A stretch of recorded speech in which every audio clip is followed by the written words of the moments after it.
Alhamdulillahirabbil alamin.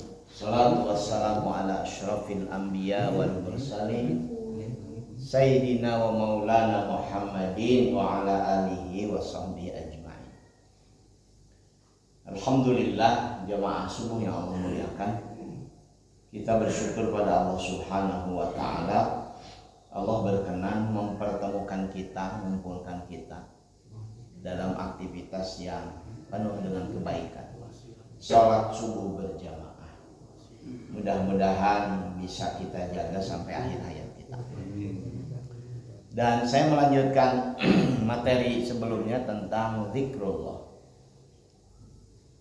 Dengan kita sampai pada ada wasiat Nabi SAW yang disampaikan kepada sahabat Mu'ad bin Jabal. Kalau lengkapnya namanya adalah Mu'ad bin Jabal al-Yamani radhiyallahu anhu. Satu di antara sahabat yang sangat dicintai Nabi yang berasal dari Yaman. Ada dua sahabat utama Nabi selain beberapa sahabat lain yang tercatat sebagai sahabat utama yang berasal dari Yaman. Mu'ad bin Jabal al-Yamani dengan Hudzaifah al-Yamani yang disebut sebagai intelnya Nabi SAW. Mu'ad ini istimewa karena usianya sangat muda. Dalam pengantar tafsir Ibnu Katsir, kalau bapak-bapak membuka tafsir Ibnu Katsir, nanti di muqaddimahnya itu akan ada dialog antara Nabi SAW dengan Mu'ad bin Jabal. Ketika Mu'ad oleh Nabi SAW ditunjuk menjadi gubernur, menjadi amir di Yaman. Jadi sebelum menjadi gubernur, sebelum menjadi amir, Mu'ad oleh Nabi itu diuji. Kalau sekarang mungkin namanya fit and proper test. Usianya ini yang fenomenal. Usia Mu'ad itu saat itu 29 tahun. Untuk jadi gubernur. Jadi lebih muda dari wapres kita. Tapi dengan kompetensi yang sangat luar biasa. Mu'ad bin Jabal. Usianya memang tidak panjang. Mu'ad meninggal pada masa, kalau tidak salah pada masa Umar bin Khattab. Jadi masih dalam kondisi sangat muda meninggal dunia. Andai kata usianya panjang, barangkali beliau akan menjadi orang yang sangat punya peran besar, pengganti khalifah-khalifah setelahnya. Sebagai bentuk keakraban Nabi kepada Mu'ad bin Jabal, Nabi pernah berwasiat pada Mu'ad seperti ini. Usika ya Mu'ad, la tada'anna fi duburi kulli salatin taqul Allahumma a'inni ala dzikrika wa syukrika wa husni ibadati. Aku berwasiat kepada engkau wahai Mu'ad, la tada'anna, jangan sekali-kali engkau meninggalkan fi duburi kulli shalah, di penghujung setiap sholat. Ini secara fikih maknanya menjadi dua. Makna pertama adalah akhir sholat kita, yaitu aktivitas tasyahud, tahiyat. Nanti di penghujung tahiyat itu, setelah selesai bacaan tahiyat yang biasa, ditambahkan dengan doa ini. Allahumma a'inni ala dzikrika wa syukrika wa husni ibadati. Saya mendengar beberapa jamaah di Al-Kausar selesai atau sedang membaca tasyahud itu, saya dengar ditambahkan dengan doa ini. Itu salah satu makna secara fikih menurut para ulama fikih. Di penghujung ini kan kulli sholatin, setiap sholat, baik sholat fardu maupun sholat sunnah, sholat berjamaah maupun sholat munfarid. Yang kedua dimaknai setelah selesai setiap sholat untuk memohon doa seperti ini. Dan doa ini bermakna Allahumma ya Allah a'inni, aku mohon pertolonganmu ala dzikrika, supaya bisa berzikir kepadamu, wa syukrika, supaya bisa bersyukur kepadamu, wa husni ibadatika, supaya bisa beribadah dengan baik. Dan saya ingin menyampaikan kalimat ini, kalimat Allahumma ini menunjukkan bahwa pekerjaan, aktivitas yang akan dilakukan itu adalah aktivitas yang berat, sehingga meminta pertolongan Allah Subhanahu wa taala. Ini penguat kita tentang betapa zikir itu bukan hal yang mudah. Karena zikir bukan hal yang mudah, maka mohonlah kepada Allah Subhanahu wa taala supaya kita bisa berzikir kepadanya, mengingat Dia dalam setiap kesempatan yang kita lalui. Jamaah subuh yang Allah muliakan, Allah memberikan jaminan bagi siapapun yang biasa berzikir kepadanya. Alladzina amanu wa tatma'innu qulubuhum bi dzikrillah. Ala bi dzikrillahi tatma'innul qulub.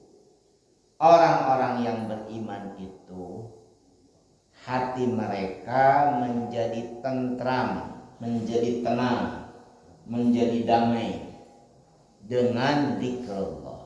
Dan ketahuilah, dengan zikrullah, dengan zikir kepada Allah, hati menjadi tenang. Mungkin sebagian dari bapak-bapak memahami hadis ini secara umum, bahwa orang beriman dijanjikan, dijamin oleh Allah mendapat ketenangan hati dengan berzikir. Dalam penjelasan para ulama tasawuf, ada hal yang jauh lebih mendalam, lebih menarik ketimbang pemahaman yang umum tadi. Jadi yang pertama, orang-orang beriman itu melalui ayat ini akan mendapatkan ketenangan hati, ketentraman jiwa dari setiap permasalahan yang dihadapi dengan berzikir kepada Allah. Ini masih makna yang relatif umum kita pahami. Artinya kalau besok lusa mengalami sesuatu yang menggelisahkan, membuat galau, membuat kesulitan kemudian untuk bisa hidup tenang, berarti kita harus menambah porsi dosis zikir kita. Karena kan di awal di pertemuan sebelumnya sudah disampaikan, zikir itu hampir selalu dirangkaikan dengan katsir. Zikran katsir. Berzikirlah yang banyak. Jadi kalau belum mencapai satu kondisi tenang dalam berzikir, jangan berhenti, tambahi porsinya, dosisnya. Kalau biasanya cuma 2 menit setelah selesai sholat, nanti mungkin tambahi jadi 5 menit. Nanti makin banyak permasalahan dihadapi, tambahi lagi menjadi 10 menit, setengah jam, 1 jam. Ada orang-orang tertentu yang saya pernah sampaikan kepada bapak-bapak sekalian, yang kemudian mengkhususkan 1 hari dalam 1 minggu itu untuk berzikir, bukan cuma 1-2 jam, tapi bisa semalaman sampai menjelang subuh diisi dengan zikir yang dikhususkan oleh mereka dan sebagainya. Ada yang juga mengalokasikan mungkin 1 jam secara khusus setiap hari untuk kemudian mendawamkan, membiasakan berzikir. Makna kedua dalam penjelasan ulama tasawuf ini yang menurut saya menarik untuk kita pahami. Kalimat ala bi dzikrillah tatmainnul qulub. Ketahuilah, dengan zikrullah hati menjadi tenang. Ternyata ini sekarang ini makin banyak makin banyak bukti empiriknya. Ternyata hati itu menjadi tenang dengan zikrullah tidak hanya kepada orang-orang yang beriman seperti kita. Banyak sekali bukti empirik di mana ada orang-orang yang sama sekali tidak mengenal Islam, tidak mengenal zikrullah seperti kita, kemudian dia mengikuti beberapa aktivitas zikir tertentu dan kemudian dia mendapatkan ketenangan. Sampai kemudian ada nama besar di dunia yang dikenal luas, di dunia Islam juga menjadi nama yang sangat-sangat besar. Sudah meninggal dunia beberapa tahun lalu, Anne Mary Schimmel. Jadi kalau bapak-bapak akrab dengan literatur tasawuf, nanti ada nama besar seorang perempuan dari Jerman yang hafal betul tentang siapa tokoh-tokoh ulama tasawuf besar seperti Jalaluddin Rumi, Al-Ghazali, Junaid Al-Baghdadi. Seorang pengkaji namanya Anne Mary Schimmel. Dialah yang kemudian menjelaskan betapa dampak tasawuf, atau dalam tulisan dia itu bagaimana Islam itu diterima di barat secara meluas, bukan dari pendekatan teologisnya, bukan dari aspek akidahnya, tapi dari aspek zikrullahnya. Ada satu penelitian, bahkan saya lupa nih penelitiannya di mana dilakukan. Jadi orang-orang yang mengalami kondisi sakit secara kejiwaan, bahkan sekarang di YouTube tuh hampir tiap hari saya melihat ada yang upload video, ada seorang muslim yang seorang non muslim yang buruk sekali pemikirannya terhadap Islam, masuk kategori Islamfobia, orang barat itu, orang bule, sehingga dia tidak suka dengan orang Islam itu. Tapi ketika kemudian oleh orang Islam yang tidak dia sukai, dia diajak mendengarkan bagaimana lantunan ayat Quran, itu dalam waktu singkat, kurang lebih hanya 3-5 menit, berubah total. Berubah total itu artinya dari asalnya benci, fobia, begitu dia kemudian mendengarkan lantunan ayat Al-Quran, wajahnya berubah, dia kemudian menyebutkan dia menjadi lebih tenang dan lain sebagainya. Kata Anne Mary Schimmel dan literatur tasawuf yang saya baca, justru yang kedua ini punya dampak lebih luas. Orang-orang yang mengalami kegelisahan hati, kegersangan spiritual, kemudian secara kejiwaan tidak tenang, dia bisa mendapatkan ketenangan dengan zikrullah. Sehingga kalimat ini bermakna ala bidzikrillah, ketahuilah oleh kalian semua, siapapun kalian yang beriman kepada Allah atau tidak, zikrullah itu menenteramkan hati. Tidak percaya, dicoba saja. Makin banyak itu. Banyak penganut penganut dalam tanda kutip ya, tarikat yang berasal dari barat yang tidak memeluk Islam, tapi mengikuti aktivitas tarekat, terutama zikir yang ritmik, sistematis dan lain sebagainya. Karena ternyata dia punya dampak seperti yang disampaikan tadi, sudah ada beberapa studi dan sebagainya. Dia bisa menenteramkan jiwa dan lain sebagainya. Kalau itu terjadi pada orang-orang yang tidak beriman, maka tentu ini menjadi hal yang seharusnya membuat kita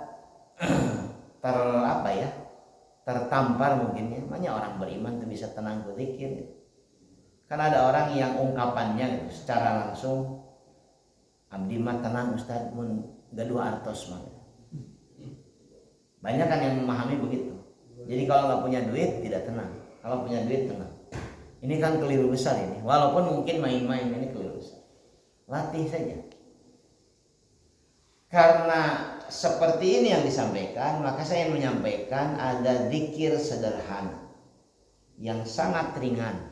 Saking sederhananya sangat ringan, tidak butuh effort, tidak butuh usaha, tetapi dampaknya sangat memberatkan timbangan kita nanti di akhirat.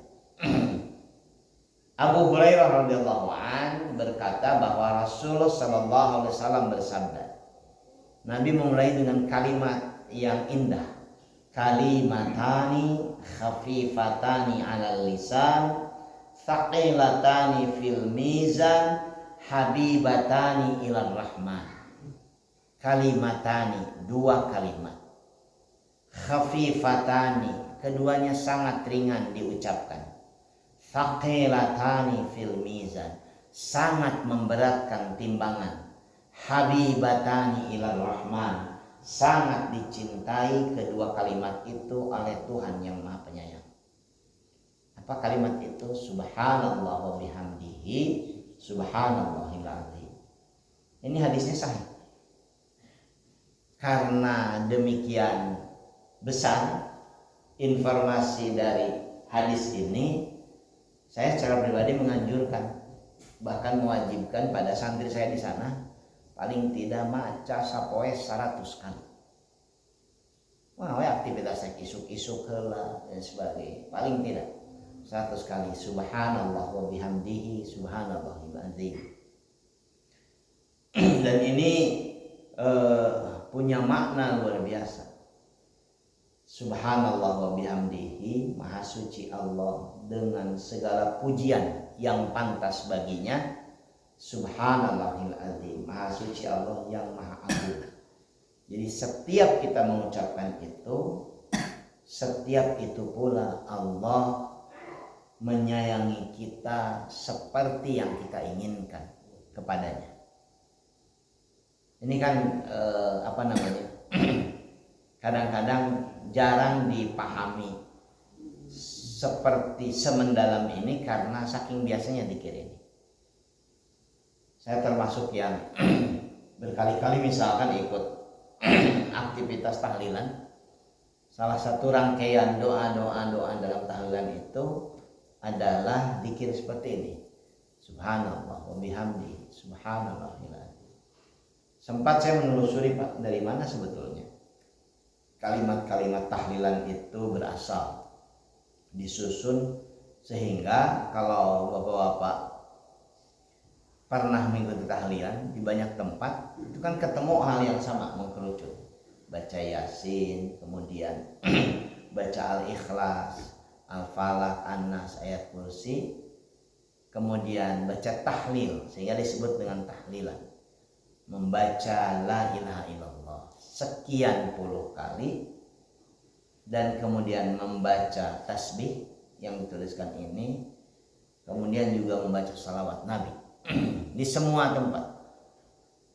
Bahkan saya belum pernah, tapi katanya juga termasuk di wilayah yang disebut tadi berasal dari Mu'ad bin Jabal di Yaman, Hadramaut dan sebagainya.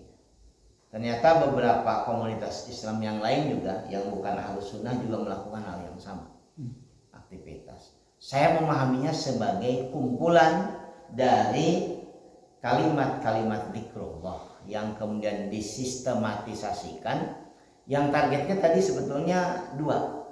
Dia bisa membuat orang terhanyut dalam zikrullah, dan yang kedua bisa menenteramkan jiwa.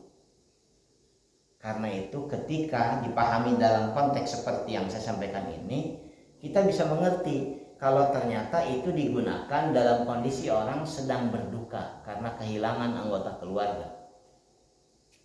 Sehingga dia diajak untuk terhanyut, terlarut dalam zikir yang dibikin sistematis. La ilaha illallah subhanallah wa bihamdi subhanallah.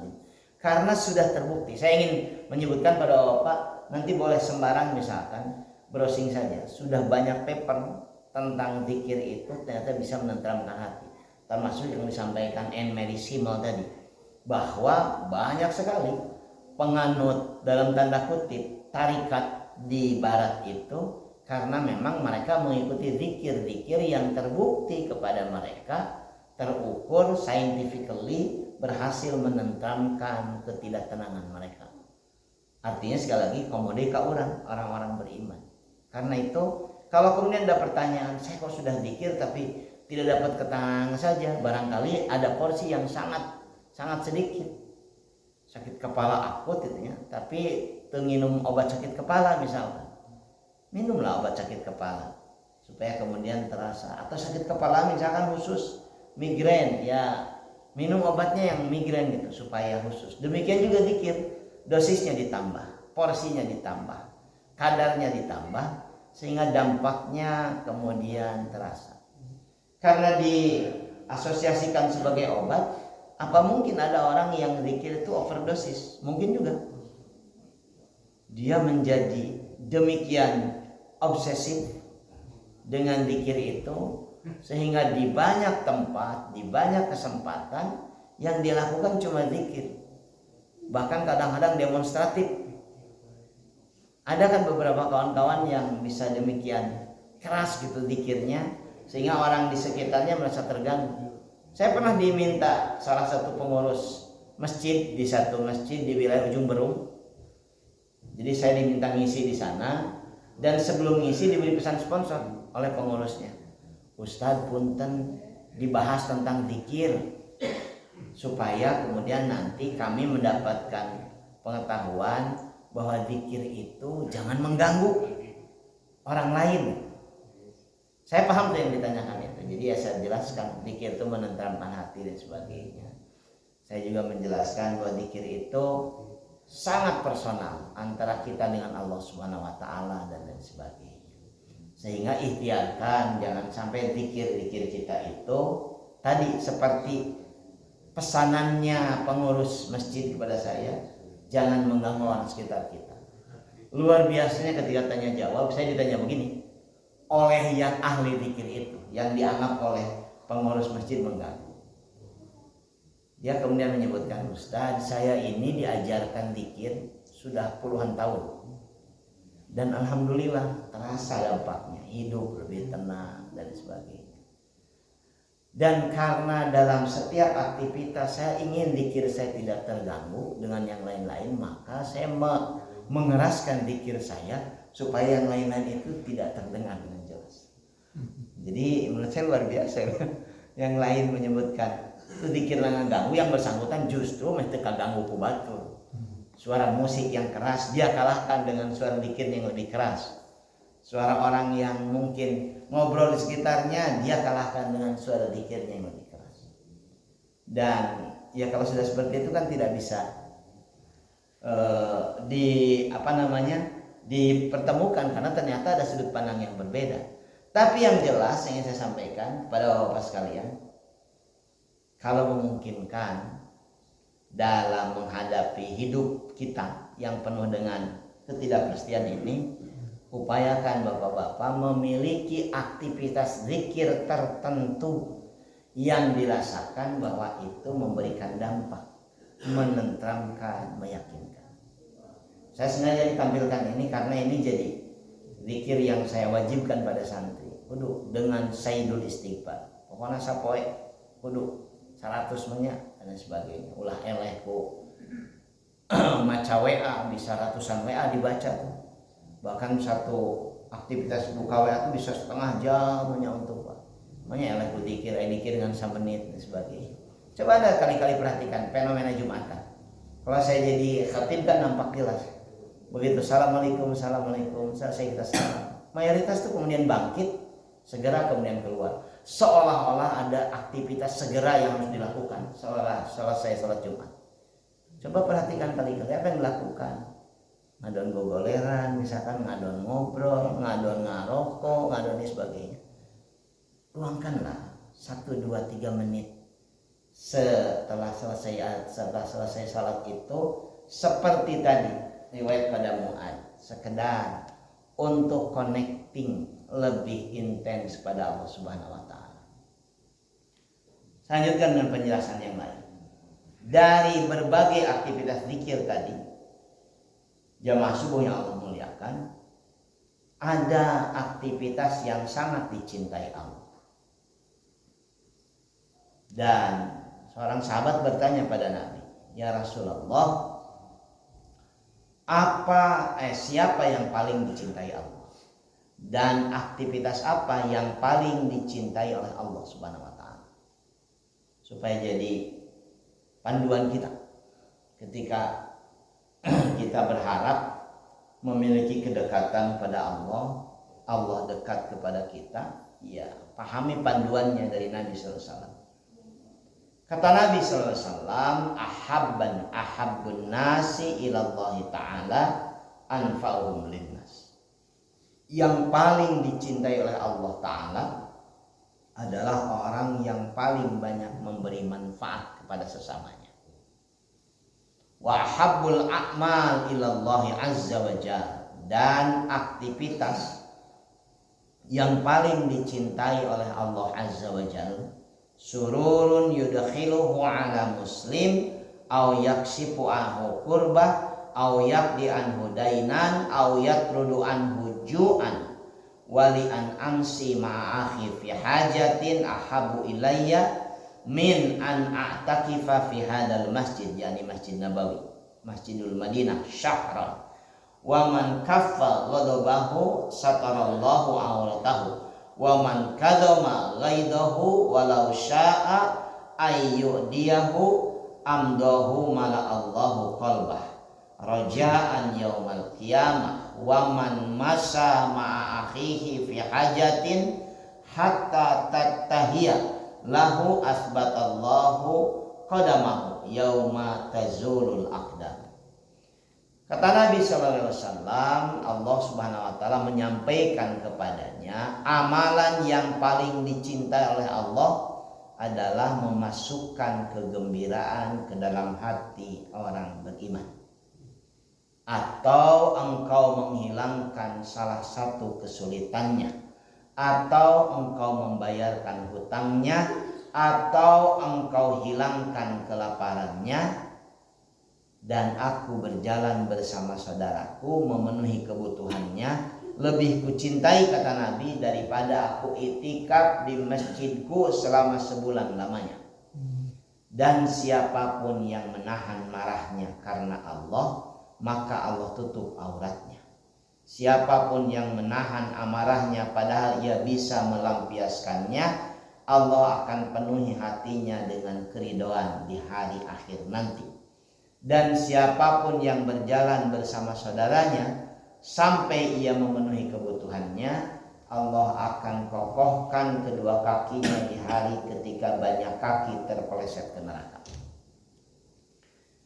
Ini menjelaskan bahwa zikir itu walaupun aktivitasnya sangat personal, menenteramkan jiwa, koneksi antara kita dengan Allah secara personal, secara pribadi, bahkan sangat-sangat personal, tetapi ini bagian penting untuk memahami zikrullah itu ternyata berdampak. Dan dampaknya adalah orang-orang yang ahli zikir, orang-orang yang terlatih menikmati zikrullah itu seharusnya adalah orang-orang yang hidupnya bermanfaat untuk orang lain. Artinya apa? Tidak boleh kemudian aktivitas zikir kita sebagai orang beriman berhenti hanya pada kenikmatan individual semata. Dia harus sampai pada satu kondisi di mana dia juga mengembangkan hidupnya untuk bisa memberikan kebahagiaan, manfaat kepada orang di sekitarnya. Kenapa ini saya sampaikan? Saya ingin kembali pada tulisan Anne Marie Schimmel. Orang-orang yang galau, gelisah di barat sana, ketika mereka mengenal zikir itu, mereka seolah-olah bertemu dengan satu kondisi di mana mereka tidak perlu mengeluarkan biaya mahal mengikuti terapi kejiwaan yang demikian marak di sana untuk bisa sampai pada ketenangan. Dan yang membuat mereka menjadi lebih bersemangat lagi, ternyata dengan zikir-zikir itu mereka merasa memiliki kewajiban untuk berbuat kebaikan kepada orang-orang di sekitarnya.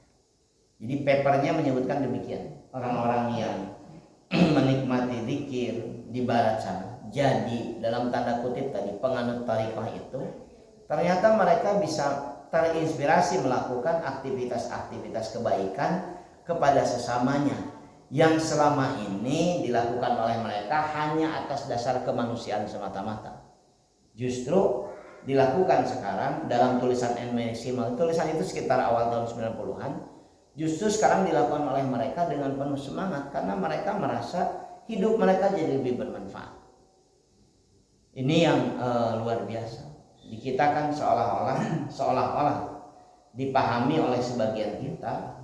Jadi kalau yang makin asik berzikir itu seolah-olah jadi berjarak dengan orang sekitarnya. Saya mah dikir we, teu daek mimilu aktif dalam banyak aktivitas kemasyarakatan misalkan. Nah ini yang ingin saya sampaikan. Dan saya menjawab pertanyaan yang disampaikan lewat WA kemarin itu untuk dibahas sekarang. Bagaimana dan apa saja sebetulnya sebab maksud dengan zikir itu.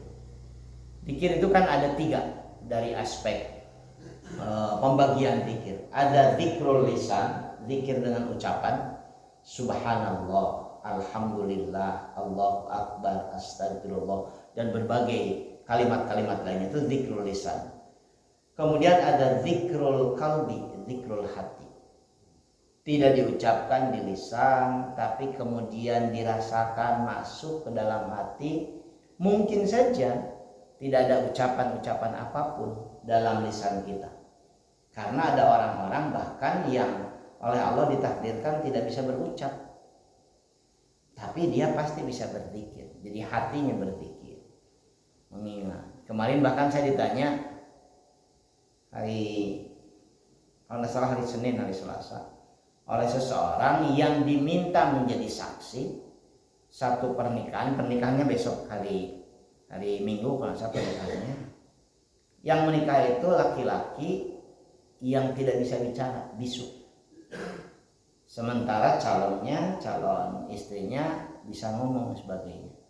Saya diminta jadi saksi, Ustadz, kayak kumaha kan saksi bakal ditanya sah tidaknya. Sementara ini bisu. Saya bilang nggak apa-apa, dia menyampaikan saja dengan bahasa isyarat yang bisa dia lakukan.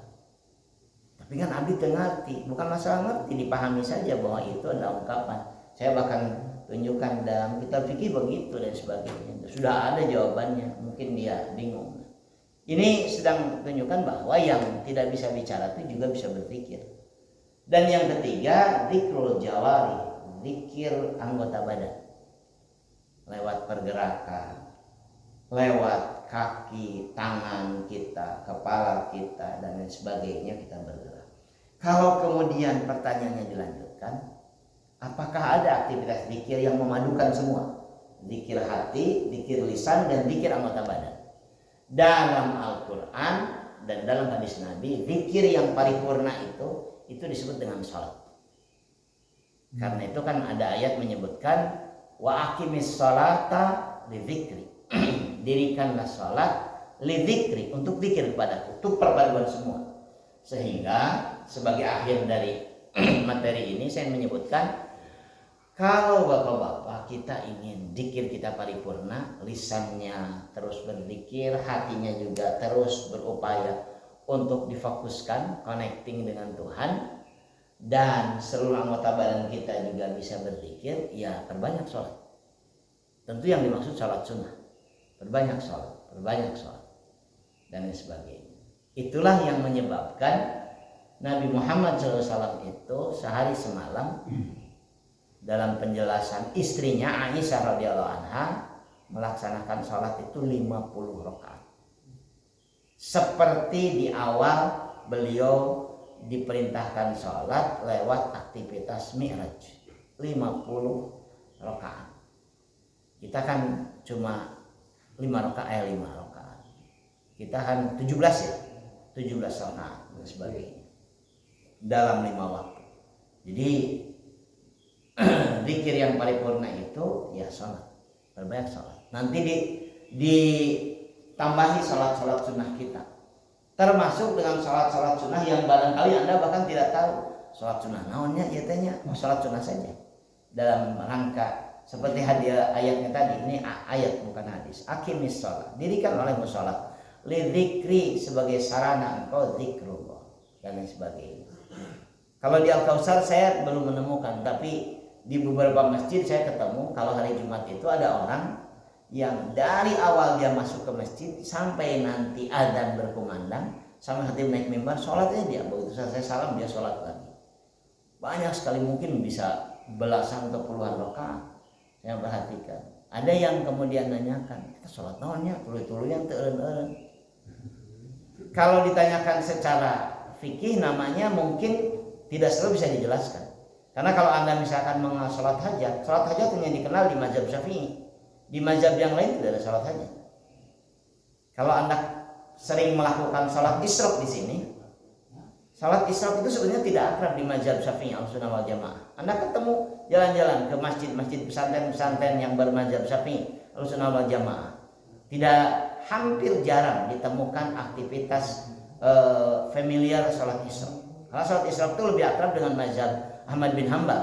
Kalau Anda ke Timur Tengah, ke Makkah, ke Madinah, saya mau berdiri setelah subuh dipegang, isyraq awal, sholatlah isyraq ya.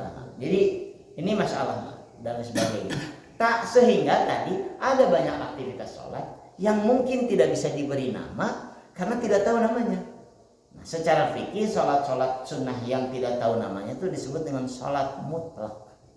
Sholat saja pokoknya. Sholat naon ustaznya, abdi teh duha atos, isyraq atos, tapi ya haek sholat naon we namanya. Nah, sekarang diberitahu targetnya adalah untuk zikrullah, zikir yang paripurna. Ini ngaji kita sesi zikir ini. Kalau ada yang menyampaikan masukan, pertanyaan, mangga. Mudah-mudahan, mangga. Silakan Pak Ridwan dulu. Alhamdulillah ini walaupun di sini baru disampaikan ya. Kalau saya sudah, alhamdulillah sudah saya dilakukan. Ini sama subhanallah. Saya juga kadang-kadang untuk memotivasi saya itu, saya tuh misalnya jalan ke masjid itu, saya dari sini ke sini saya selawat, saya dari sini saya subhanallah ganti subhanallah gitu. Kadang-kadang saya juga di bis juga sudah gitu saya. Pokoknya saya ingin zikir ya gitu. Terus saya ini saya yang sering saya sampaikan ya, belajar ngasih tahu tuh kepada orang-orang yang sakit, terutama saya sering nengok orang sakit.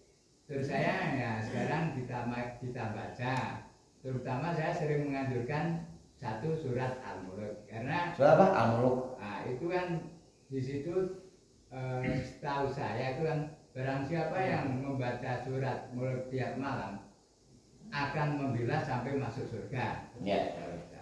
Terus baca ayat kursi. Barang siapa yang membaca ayat kursi setelah sholat wajib, tidak ada yang menghalangi masuk surga.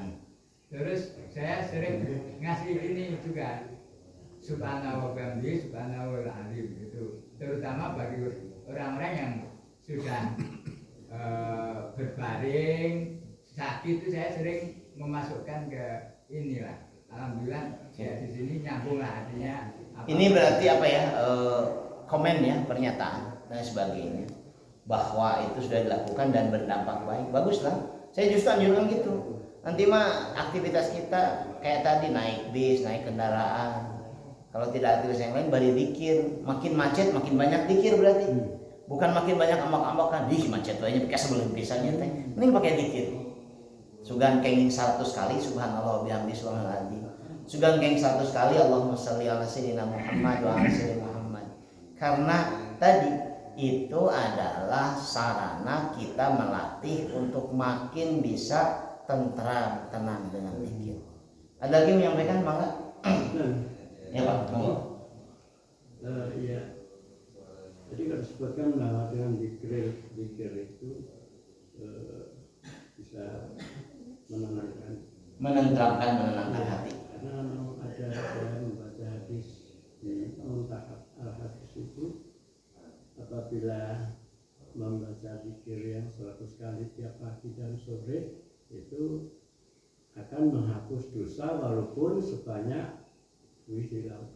Jadi ada korelasi yang intensif antara zikir dengan janji dari Allah bahwa penghapusan dosa. Ya. Kemudian juga ada satu kaidah, la tuksir kalama ila dzikrillah. Ini kan jangan banyak bicara kalau di masjid itu. Gunakanlah untuk zikir. Ini memang ya, ini kesadaran dalam memanfaatkan waktu untuk berada di masjid ini kadang-kadang sok dilupakan. Jadi lebih banyak bicara daripada zikirnya itu sendiri. Kali itu. Kemudian tadi ada satu benang merah Indonesia ini kacau karena memang zikirnya kurang. Kalau misalnya MUI menjadwalkan adakanlah zikir nasional, ini mungkin negara ini akan tentram dengan itu masih. Dulu kan juga ada beberapa yang jamaah Kausar menganjurkan kali-kali mah tuh orangnya akan zikir bebarengan dan sebagainya. Ini memang sebetulnya apa ya? Kalau dianggap usulan yang menarik, bagus. Tapi kalau dilaksanakan memang ada banyak sekali perbedaan fikih di sana. Ada ikhtilaf yang kadang-kadang jadi tidak produktif kalau kemudian yang berkembang menjadi ikhtilafnya. Tapi saya menyampaikan begini, sekali lagi balik kepada yang tadi. Bapak-bapak yang Allah muliakan, latih saja lah. Biasakan. Saya yakin lah beberapa di antara bapak sudah melakukannya. Latih, biasakan, kita punya beberapa amalan zikir yang kita dawamkan. Kalau dalam bahasa, ini sebetulnya bahasa tauhid, tapi juga dibahas dalam aspek tasawuf. Ada yang disebut dengan hizib. Zikir itu kan macam-macam sebutannya. Kita ketemu misalkan aktivitas, kalau ada orang bermasalah di ruqyah. Ruqyah itu zikir. Kalau diterjemahkan dalam bahasa Indonesia, ruqyah itu jimat artinya. Jimat dari kalimat-kalimat tertentu yang diulang, kemudian ditreatment secara istimewa. Apa treatment istimewanya? Misalkan ketika saya baca Qul huwallahu ahad, saya menahan napas dulu, saya bacakan Qul huwallahu ahad, hembuskan lagi, tahan napas lagi, Allahus samad. Karena treatmentnya spesial, kemudian juga wudhu dulu sebagainya, maka si kalimat itu menjadi istimewa. Walaupun dibaca oleh yang lain juga biasanya sama, tapi istimewa. Dia jadi azimat, dia menjadi tadi ruqyah. Nah, ada yang dilakukan oleh Nabi, diikuti oleh para sahabat utama. Nanti ada bahkan browsing saja lah mudah. Saya ingin menyebutkan browsing. Misalkan oleh Abu Bakar, oleh Umar, oleh Utsman, oleh Ali, dalam catatan yang saya miliki disebutnya dengan hizib.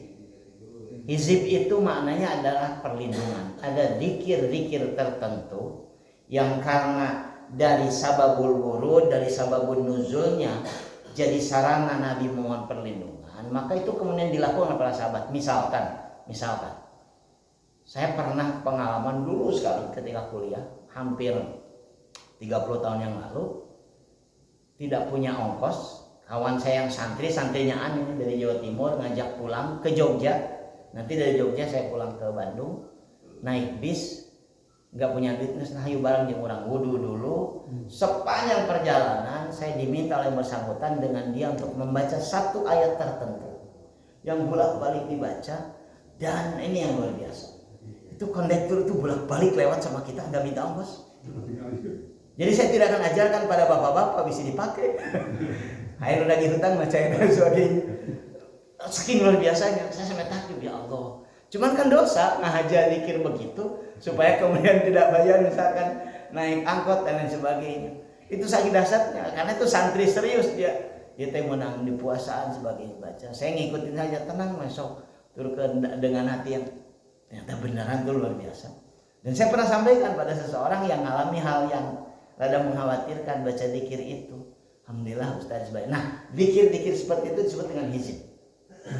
Kayak baca ayat kursi sebelum keluar rumah, ketika ngunci mobil, ketika ngunci rumah, baca ayat kursi. Ayat kursi itu jadi hizib, jadi ayat perlindungan. Seperti nanti boleh dibaca tafsir ayat kursi, penjelasan itu hizib. Selalu dibaca oleh Nabi menjelang tidur. Jadi dia istimewa. Tentu tidak cuma itu, artinya bahwa yang Allah muliakan supaya nanti punya keakraban lebih, ya lakukan treatment spesial pada beberapa zikir tertentu yang kita senang. Misalkan zikirnya Nabi Yunus, la ilaha illa anta subhanaka inni kuntu minadz zalimin. Dalam satu riwayat kan 40 hari berturut-turut itu dibaca oleh Nabi Yunus. Mungkin seharinya bisa ratusan kali, supaya beliau merasa mendapatkan perlindungan Allah dalam kondisi di mana beliau melakukan kesalahan sangat fatal sehingga mendapatkan teguran demikian keras. Atau zikirnya Nabi Adam hizib. Mana bilang teh? Zikirnya Rabbana dzalamna anfusana wa illam taghfir lana wa tarhamna lanakunanna minal khasirin. Ini sekali lagi akhir ngaji kita. Mudah-mudahan makin termotivasi untuk berzikir pada Allah Subhanahu wa taala. Mohon maaf kalau banyak hal tidak berkenan. Aku lu qouli hada astagfirullah li wa lakum. Subhanakallahumma wa bihamdika asyhadu an la ilaha illa anta astaghfiruka wa atubu ilaik. Assalamualaikum warahmatullahi wabarakatuh. Waalaikumsalam.